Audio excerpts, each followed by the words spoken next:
से चाहूंगा कि अपना अपना स्थान ग्रहण कर लें और सभी लोग अपना फोन साइलेंट कर दें। इस संत बाबा डॉक्टर भीमराव अम्बेडकर जी के चरणों में सच्ची श्रद्धासुमन अर्पित करता हूँ। आज 8 जनवरी आदि अम्बेडकर विद्यार्थी फाउंडेशन के तत्वाधान में स्थापना दिवस मनाया जा रहा है। जैसा कि आप सभी को बता दें कि 8 जनवरी 2008 को ये संगठन आदि अम्बेडकर विद्यार्थी फाउंडेशन तैयार हुआ था। आज आप सभी को बताते हुए बड़ी खुशी हो रही है कि इस आदि अम्बेडकर फाउंडेशन को करीब 15 वर्ष पूर्ण हो चुके हैं और मैं नीरज कुमार आदि अम्बेडकर विद्यार्थी फाउंडेशन को ज्वाइन करे हुए 2016 में मैंने आदि अम्बेडकर परिवार ज्वाइन किया था। ये आदि अम्बेडकर परिवार मुझे काफी कुछ सिखाया। आज मैं जो इस मंच पे बोल रहा हूँ तो इसमें फाउंडेशन परिवार का बहुत बड़ा सहयोग है। हमारे सामाजिक भाई अनूप कल्याणी जी जो पैसे से एडवोकेट है, मैं चाहूंगा मंच पर स्थान ग्रहण कर ले। अनूप जी के लिए जोरदार से स्वागत किया जाए।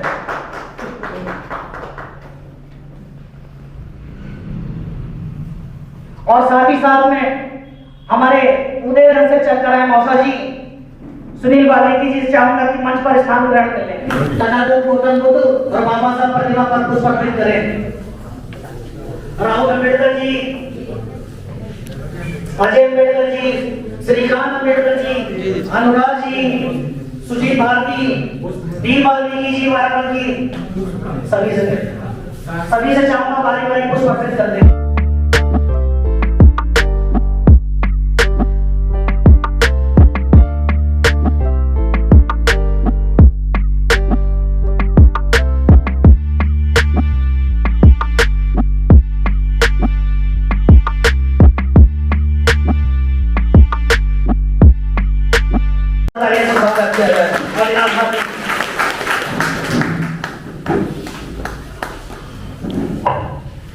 धन्यवाद भाई नीरज वाल्मीकि जी।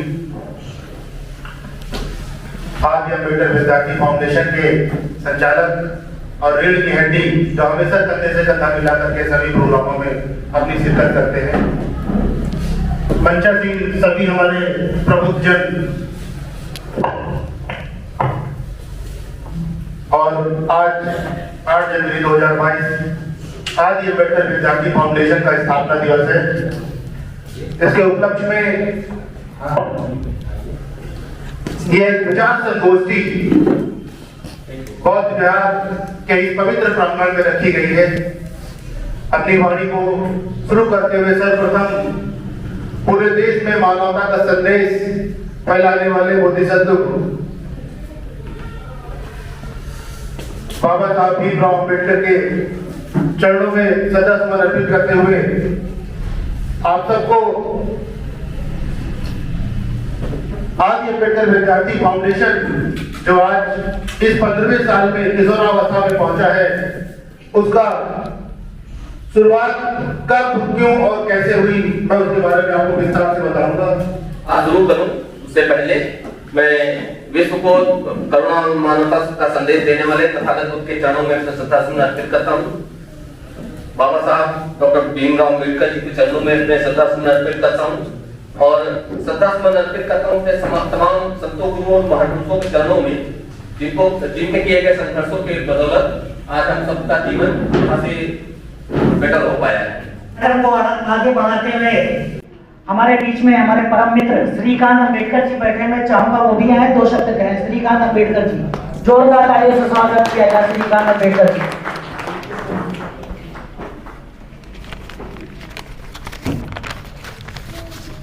हमारे अंत का सहारा है संविधान, हमारे अंत का सहारा है संविधान, फिर से मनुस्मृति से सताया जाएगा, फिर से मनुस्मृति से सताया जाएगा। अगर भारत हिंदू राष्ट्र हुआ तो, अगर भारत हिंदू राष्ट्र हुआ तो भीम संविधान खत्म हो जाएगा, भीम संविधान खत्म हो जाएगा। सभी को जय भीम, नमो बुद्धाय। मेरा नाम श्रीकांत अम्बेडकर है और मैं बहुजन ब्लॉगर हूँ। अपने YouTube चैनल के माध्यम से बहुजनों के संघर्षों को और विधि की जानकारी अपने चैनल के माध्यम से लोगों तक पहुँचाने का प्रयास करता हूँ। आज हम लोग आदि अम्बेडकर विद्यार्थी फाउंडेशन के स्थापना दिवस पर एकत्रित हुए हैं। आज आदि अम्बेडकर विद्यार्थी फाउंडेशन ने 10 वर्ष का संघर्ष पूरा कर लिया। बहुजन समाज को जगाने में, राइट टू एजुकेशन के माध्यम से लोगों के एडमिशन करवाने में आज हम लोगों ने 10 वर्ष का संघर्ष पूरा कर लिया। तो आदि अम्बेडकर विद्यार्थी फाउंडेशन के राष्ट्रीय अध्यक्ष अमित नायाब व इनकी पूरी टीम का, जिन्होंने कदम कंधे से कंधा मिलाकर इनका साथ दिया, उनकी पूरी टीम का बहुत बहुत आभार कि उन्होंने काफ़ी शानदार काम किया है और ये काम काफ़ी काबिले तारीफ है।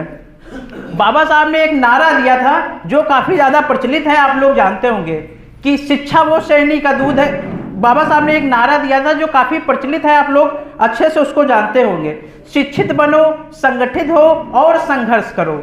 ऐसे कितने संगठन हैं जो शिक्षा पर काम कर रहे हैं। हमें लगता है कि उन संगठनों को आप उंगलियों में गिन सकते हैं कि जो संगठन शिक्षा के नाम पर काम कर रहे हैं।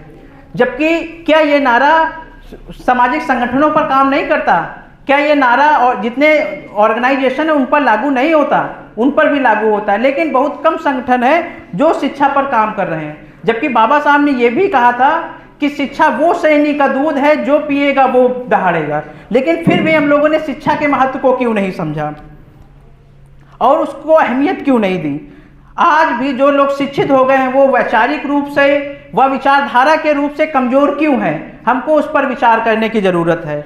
शिक्षा को अधिक महत्व तक देने की ज़रूरत है और जितना हो सके आप लोगों के आसपास या घर के आसपास जो लोग हैं उनको राइट टू एजुकेशन के बारे में बताएं, उनको अवेयर करें। अगर आप नहीं कर सकते हैं तो पूरी टीम, आदि अम्बेडकर विद्यार्थी की पूरी टीम से आप कह के उन तक वो जानकारी पहुँचा कर एडमिशन करवा सकते हैं, ताकि जो गरीब तबका है, जो बहुजन समाज, वंचित समाज पहले से अशिक्षित रहा है लेकिन धीरे धीरे परिवर्तन आ रहा है, लोगों में जागरूकता आ रही है, लोग उस चीज़ को समझ के जागरूक हो रहे हैं। तो आप लोग जितना हो सके राइट टू एजुकेशन के माध्यम से आदि अम्बेडकर विद्यार्थी फाउंडेशन की टीम को आप लोग बताइए जितना हो सके, ताकि उनका राइट टू एजुकेशन के अंतर्गत मुफ्त शिक्षा का अधिकार उनको मिल सके।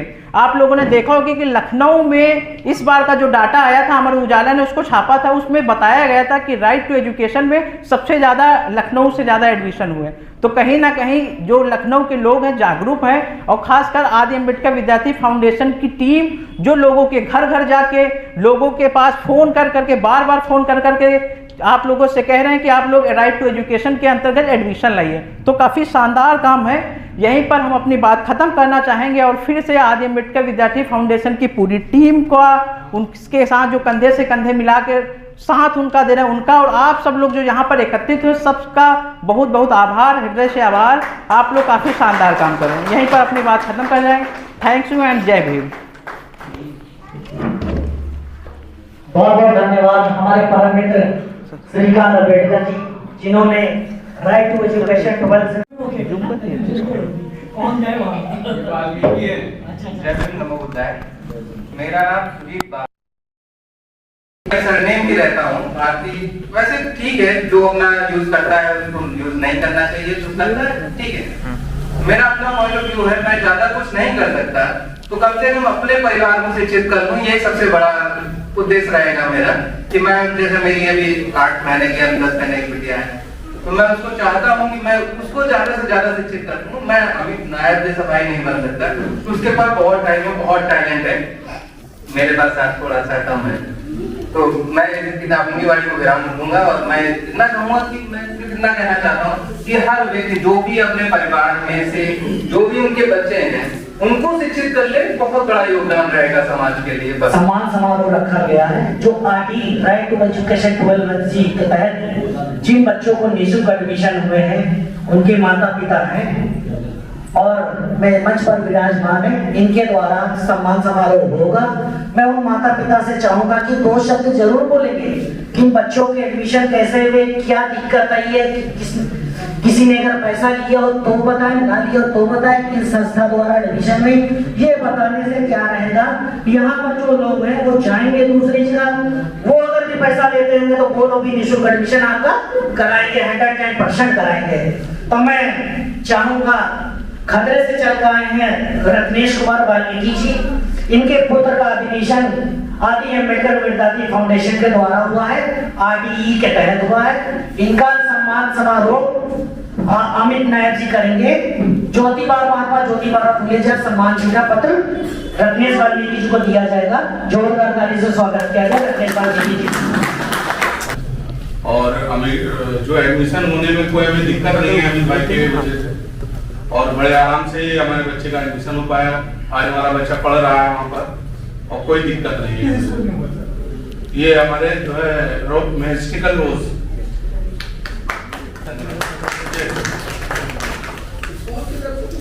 बहुत बहुत धन्यवाद रत्नेश।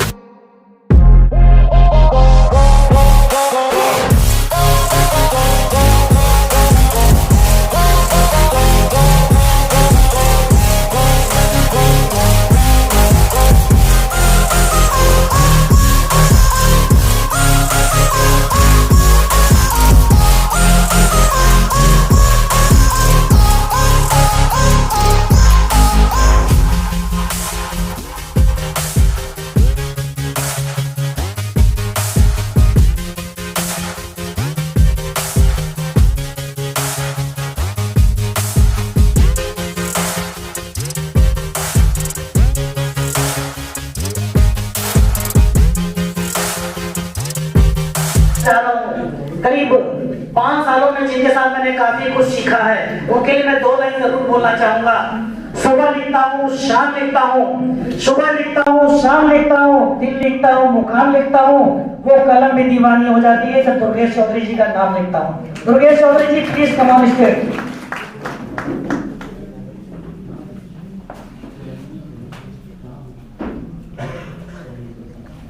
बहुत शुक्रिया नीरज भाई का। आवश्यकता पड़ेगी मुझे लगता है पीछे तक आवाज जो है पहुंच ही रही। मंच पे बैठे तमाम वरिष्ठ साथी और वो साथी जो लगातार समाज के लिए काम कर रहे हैं, और आप सभी का आदि अम्बेडकर विद्यार्थी फाउंडेशन के इस कार्यक्रम में स्वागत करना देना चाहूंगा। और जितने भी हमारे यहाँ सभी साथी बैठे हुए हैं, मैं चाहूंगा कि वो लोग एक बार इस फाउंडेशन के लिए जोरदार तालियों से स्वागत करें। और आज हम लोग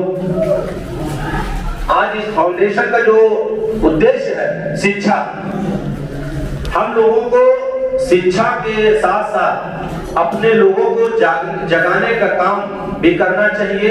शिक्षा तो वो कुंजी है जिसे सारे ताले खोले जा सकते हैं। जब हम लोग शिक्षा ग्रहण करेंगे और शिक्षा जब वास्तविक जब आपके पास शिक्षा होगी तो आप लोग सारे मंत्र, सारी चीजों को आप लोग सारे ताले खोले जा सकते हैं। और मैं खास तौर से अपनी बहनों और यहाँ पर माताएं और जो हमारे भाई और बड़े हैं, मैं सबसे निवेदन करना चाहूंगा कि एक कामयाब व्यक्ति के पीछे एक महिला का एक बहुत बड़ा योगदान होता है। और जो महिला जो होती है वो कहीं ना कहीं बच्चों को जो है एक अच्छी शिक्षा देने का काम करती है, क्योंकि हम जो पुरुष होते हैं ज्यादातर ऑफिसों में या अन्य जगह बाहर ज्यादा होते हैं और बच्चों को समय हम लोग नहीं दे पाते हैं। तो ऐसी स्थिति में हम लोग अपने प्रोग्रामों में ज्यादातर सामाजिक जो प्रोग्राम होता है अपनी अपनी महिलाओं को लेकर इस प्रोग्राम में अवश्य पहुंचे, ताकि हम लोगों के साथ साथ जो महिलाओं का जो माइंड वॉश होना है और जो हमारे घर की महिलाएं हैं वो कहीं चूल्हा चकिया और दुनियादारी में जो व्यस्त रहती हैं। और आज हम लोग जो है चर्चा सिर्फ करते हैं कि हमारा बेटा जवान हो गया, हमारी बेटियां जवान हो गई हैं, और अन्य चीजों पर चर्चा नहीं करते हैं। हम लोगों को आज चर्चा करने की आवश्यकता है संविधान पर, हम लोग नहीं करते। दूसरी जातिवाद पर भी चर्चा करना चाहिए, और शिक्षा तो बहुत जरूरी है। इसके साथ साथ हम लोग बेरोजगारी, आज हम लोग बेरोजगारी पर नहीं करते हैं चर्चा। हम लोग सिर्फ यह कहते हैं संविधान की नौकरी है, देखो कब यह तनख्वाह बढ़े। तो हम लोगों को अपनी तनख्वाह पे जो है चर्चा करते हैं। साथ ही साथ महंगाई देख लीजिए कितनी चरम सीमा पर है, हम लोग इस पर चर्चा नहीं करते हैं। और साथ ही साथ संविधान और एग्रीमेंट, इन सब पर हम लोगों को चर्चा करनी चाहिए, लेकिन नहीं करते हैं। निजीकरण, शिक्षा, व्यवसाय तो और स्वास्थ्य, ये सब चीजें जो होती है वो बहुत ही मस्त होती हैं और हम सभी को इन सब चीजों पर चर्चा करनी ही चाहिए, क्योंकि हम लोग चर्चा नहीं करते हैं और जब चर्चा नहीं करते हैं तो हम लोग पीछे हो जाते हैं। में काम किया है और हाल ही में 19 लाख 1,000 का जो लाइब्रेरी का काम है इन्होंने दिखाया मुझे हैदराबाद में कि धीरज भाई देखिए मैंने लाइब्रेरी का काम करा, मुझे बहुत खुशी हुई। आज के समय में ऐसे लोगों की जरूरत है, लाइब्रेरियन की जरूरत है कि जगह जगह हर बस्तियों में होनी चाहिए। मैंने भी अपने बड़ा भाई दुर्गेश चौधरी जी से लाइब्रेरी की बात कही, उन्होंने आशा किया है, आशा कहते हुए कहा कि नीरज भाई आप बेफिक्र रहिए, जल्द ही लाइब्रेरी होगी। मैं ज्योतिलाल गांधी जी से एक बात जरूर कहना चाहूंगा कि उसमें समाज के महापुरुषों की किताबें जरूर हो, उसके साथ साथ एजुकेशन के बारे में जितनी जानकारी किताबें हो तो ज्यादा बेटर रहेगा। हालांकि लाइब्रेरी मैंने हैदराबाद पार्क में देखी, काफी सुंदर है, सभी काफी अच्छी है, आप बधाई के पात्र हैं। एक बार ज्योतिलाल गांधी जी जोरदार ताली से स्वागत किया है। अब मैं कार्यक्रम को आगे बढ़ाते हुए जिनके लिए मैं बेसब्री से इंतजार करता हूँ, मैं उनको जहाँ देखता हूँ बड़ी देर तक सुनता हूँ, काफी कुछ सीखता हूँ और मैं उनको आमंत्रित करना चाहूंगा परम आदरणीय अनूप कल्याणी जी, जोरदार ताली से स्वागत किया जाए। अनूप कल्याणी जी।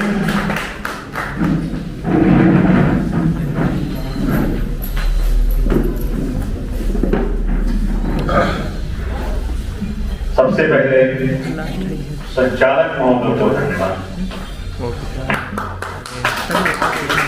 आप लोग बड़ी देर से खामोश बैठे हैं, तालियां बजाइए और मुस्कुराइए।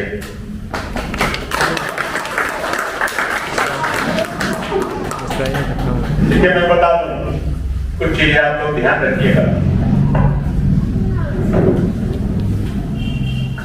मैं पेशे से अधिवक्ता हूं, बार एसोसिएशन बाराबंकी का फाउंडर मेंबर हूं और ट्रस्ट का मेंबर हूं।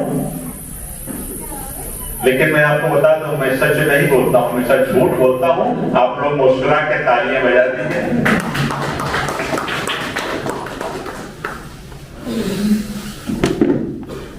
तथागत बुद्ध को लोग करुणा का सागर कहते हैं, मैं नहीं मानता। खामोशियां क्यों? मैं कहता हूं जन क्रांति का प्रथम नायक जिसने व्यवस्था के खिलाफ आवाज उठाई, जाति प्रथा को तोड़ा, आर्थिक रूप से सारे समाज को बराबरी बना कर दिया, इसलिए वो करुणा का सागर।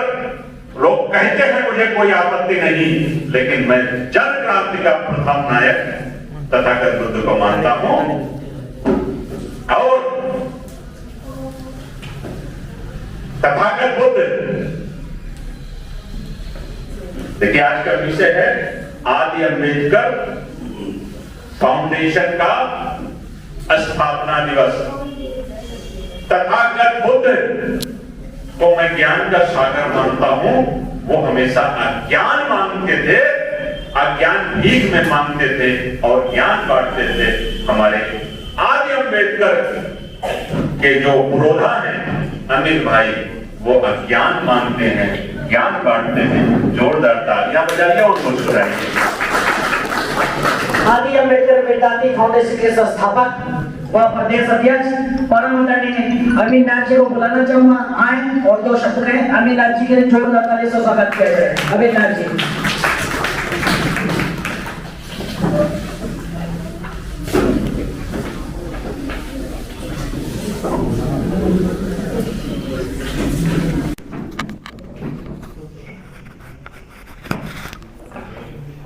कि दिया जो ज्ञान बाबा ने, कि दिया जो ज्ञान बाबा ने बताने वो आया हूँ, कि दिया जो ज्ञान बाबा ने बताने वो आया हूँ, किए जो एहसान हम पर गिनाने वो आया हूँ, किए जो एहसान हम पर गिनाने वो आया हूँ।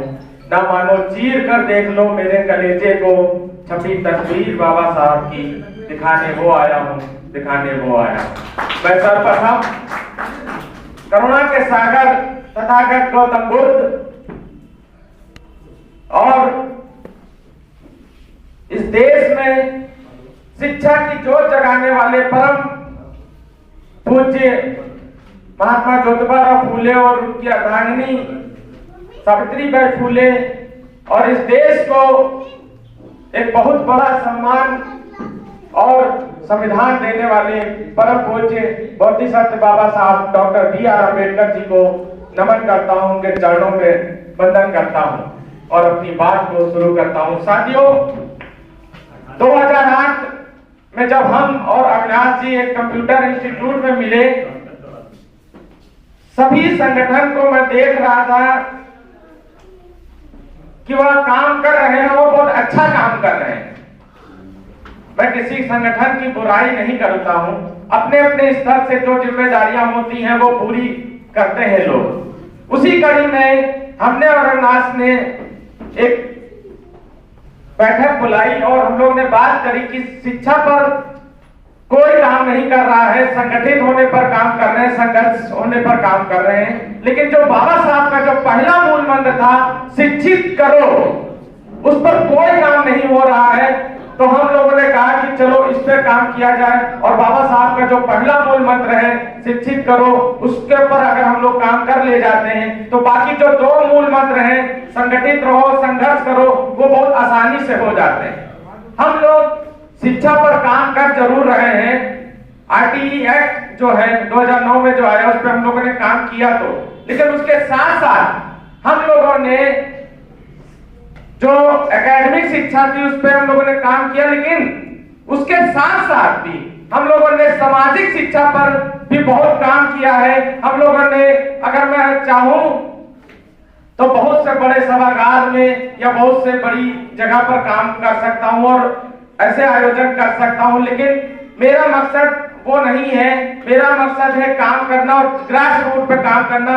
और अगर जितने भी एक्टिविस्ट रहे हों, अगर उन्होंने बस्तियों में जाकर, मैं यहाँ पर बुद्ध विहार में प्रोग्राम जरूर कर रहा हूँ और मैं क्षमा चाहता हूँ, अगर जितने बनते हैं अगर वो बस्तियों में जाकर काम कर रहे होते तो आज पूरा जो समाज है, भारत है, वो बुद्धमय हो गया होता। लेकिन वो सिर्फ बुद्ध विहार को छोड़ना नहीं चाहते हैं, वो उसके ऊपर कब्जा करना चाह रहे हैं और वो बस्तियों में जिस दिन निकल के काम करना शुरू करेंगे और जितने भी एक्टिविस्ट हैं वो बस्तियों में ही काम करें, तब हम लोग बाबा साहब के मिशन पर काम कर पाएंगे। बाबा साहब का जो मिशन था वो ये चाहते थे कि अंतिम पायदान पर जो व्यक्ति खड़ा हो उसको मान सम्मान मिले।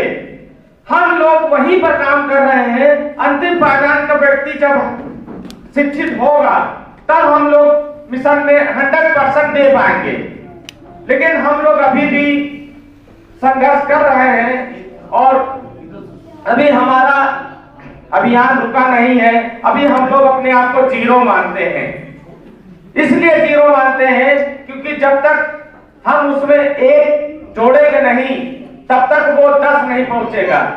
हम अभी अपने आप को जीरो इसलिए मानते हैं, जब अगर हम अपने आप को 100% समझने लगे तो हमारे अंदर एक ईगो आ जाएगा, हमारे अंदर एक जो है अहम आ जाएगा कि हमने ये काम किया। लेकिन नहीं, जब हम अपने आप को जीरो समझेंगे तब हर दिन, हर रात, हर सुबह कुछ नया करने की कोशिश में लग जाएंगे और उसी प्रयास में लगा रहता हूं कि कुछ ना कुछ हमारे समाज में नया हो, नई शिक्षा हो और सिर्फ शिक्षा पर ही जो है काम करते हैं, क्योंकि मुझे लगता है कि शिक्षा ही ऐसा मतलब चीज है जिससे हम लोग हमारा जीवन के अंदर परिवर्तन आ सकता है, हमारे लोगों के अंदर परिवर्तन आ सकता है।